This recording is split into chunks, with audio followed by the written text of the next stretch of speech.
Tired of trekking miles for that perfect enchanted book? Let's transform this aimless villager into a valuable librarian. Step by step. First, identify an unemployed villager. These are villagers with no specific profession, often wandering around aimlessly.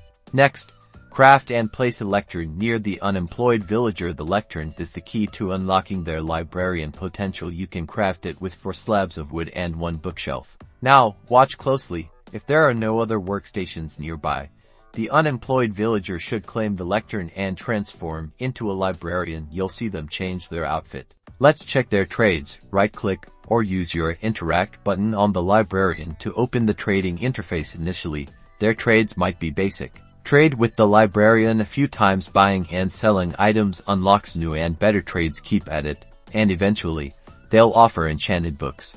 Enchanted books are the librarian's specialty. These can be used to enchant your tools, weapons, and armor at an enchanting table or anvil. Repeat the process with other unemployed villagers to create a whole village full of librarian villagers, expanding your access to valuable enchanted books and making your Minecraft life a whole lot easier.